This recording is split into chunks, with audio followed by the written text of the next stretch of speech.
Again Faisal मुझे बताइएगा कि अब ये यूजुअली कैदी की मर्जी से लोगों से मिला जाता है ना, कैदी बताते हैं फलां फलां आया हुआ है, किससे मिलना है, कैदी डिसाइड करता है। अब ये फैसला भी आपके सलमान अकरम राजा और गौहर साहब का रहता है ना, तो वो इमरान खान साहब के साथ उनका तो ये इख्तियार किसी और को देना इसमें कोई मसला नहीं है। सलमान साहब का राब्ता रहता है, वो जनरल सेक्रेटरी हैं पार्टी के, तो ही नोज के किसको मिलाना किसको नहीं और किसको मिलना है किसको नहीं मिलना, तो आप वो कह रहे हैं इनेविटेबली वो इमरान खान का ही फैसला होगा। डेफिनेटली इमरान खान साहब से डिस्कशन के बगैर तो नहीं करेंगे। नहीं, बिकॉज अब ऑर्डर में कह दिया गया है ना कि सिर्फ अब ये कोऑर्डिनेटर जो है ये तय करेंगे कोऑर्डिनेटर की एक्सेस होती है ना इमरान खान साहब तक। इमरान खान साहब that's what I am saying, इसमें कोई लीगल लूप नहीं है। इसको आप वैसे तो आप ऑर्डर को चैलेंज करना चाह रहे हैं ना। I want to challenge in that case, I am waiting for the order. If that order puts a blanket ban on the family, on the Urdu में बताएं ना। जो अगर आप मुकम्मल तौर पे बैन करेंगे खानदान के अफराद के ऊपर, वकला के ऊपर, रुफका के ऊपर, तो फिर ये ऑर्डर गैर कानूनी होगा।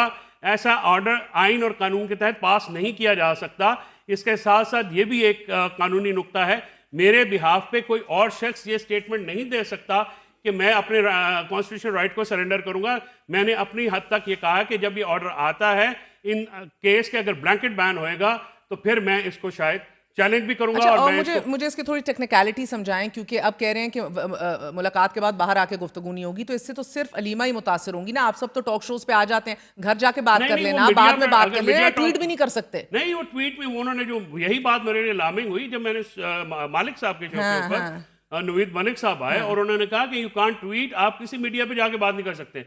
तो दैट मीन्स वो तो ब्लैंकेट बैन की बात कर रहे हैं। So this is a confusion, that is very alarming. अगर हम आपके साथ आके इमरान खान की बात नहीं करेंगे, आपको कह रहा है कि ब्लैंकेट बैन है, मगर अब आप वेट कर रहे हैं तहरीरी तौर पे सामने आए तो आप वो obviously because that is very important, that is very vital कि अगर आप इस किस्म का ब्लैंकेट बैन आ जाता है फिर तो हमारे लिए बड़ा मुश्किल है, पूरी पार्टी के लिए बड़ा मुश्किल हो जाएगा।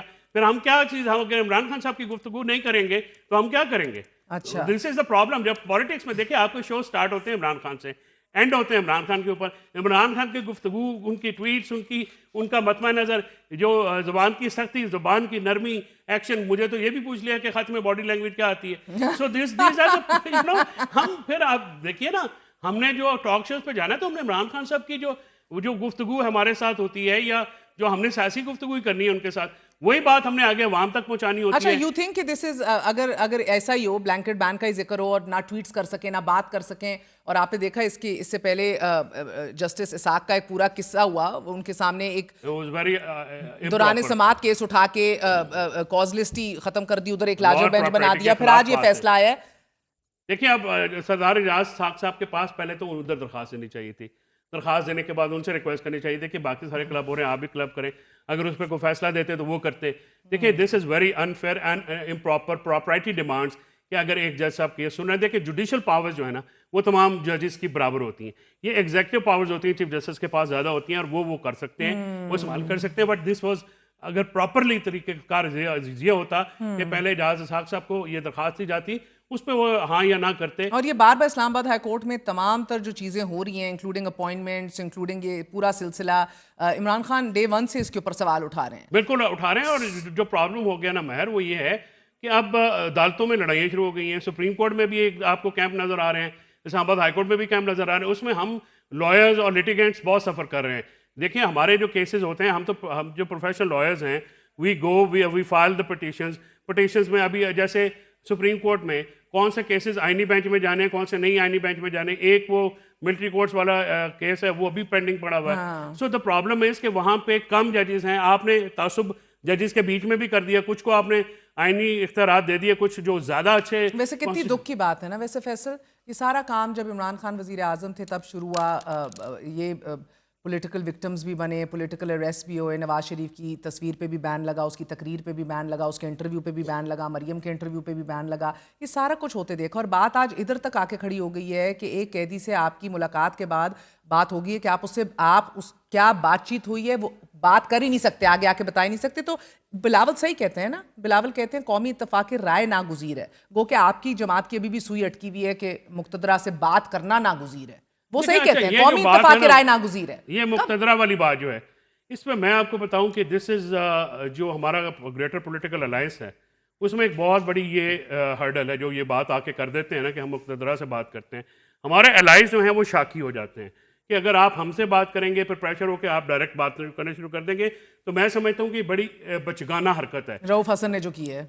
आई डोंट नो नहीं, उसी ने की है ना, जरा सा तो करो, बात तो पूरी करो ना Faisal. I don't know, I don't think देखो मेरी बात सुनो, बात यह है कि आप इस तरह की गुफ्तगू नेशनल मीडिया पे नहीं आके करते जब आप अपने मुतारिब सियासी जमात के साथ एंगेजमेंट में होते हो, जब पहले उनके ये वसवसे और ये डर और खदशात हैं। मौलाना साहब इज स्केयर्ड अबाउट दैट। मौलाना साहब का जो इधर बात करोगे, पीछे उनसे जाके मामला तो डील कर लोगे। मौलाना साहब ने तो बड़े गिले शिकवे भी किए हैं ना, कोऑर्डिनेशन की कमी है, जिस तरह सही किए हैं सर। नेशनल सिक्योरिटी कमेटी में रात को एग्री करके सुबह देखिए कोऑर्डिनेशन कल जाके आप लोग हुकूमती कमेटी के साथ बैठ गए जब अभी इनसे बात कर रहे थे। इस वक्त जो मेरे समय जो पीटीआई के सारे वर्कर्स हैं, हम एक चीज सुनना चाहते हैं, हम लीडरशिप से जानना चाहते हैं कि सर हमें वो प्लान वो स्ट्रेटजी बताइए जिससे इमरान खान बाहर आएंगे। We do not we want to hear anything. ये हमें सिर्फ एक बात बताइए। और ये कौन है लीडरशिप? लीडरशिप आपके सारे वही जो आप उमर अयूब हैं, नहीं वो सेक्रेटरी जनरल एक तो नहीं है ना, काफी ज्यादा है। वही तो फिर उनके 3-4 नाम तो बता देना। चेयरमैन है, सेक्रेटरी जनरल है, leader of the opposition of senate है, लीडर ऑफ द सेनेट है, पॉलिटिकल कमेटी है, कोर कमेटी है, वो हमें बताएं ना, लाहेअमल दो ना, लाहेअमल देना हमें। देखें जो पीटीआई का वर्कर है वो इस वक्त सिर्फ एक बात देखें, हमसे एक सवाल होता है कि भाई इमरान खान बाहर कब आ रहे हैं, और ये बात अडयाला जेल के वेंडर से लेके आपको टॉप नॉच डिप्लोमेट भी पूछते हैं, टॉप नॉच साफी भी पूछते हैं कि जी खान साहब का क्या बनना, कब बाहर आना है।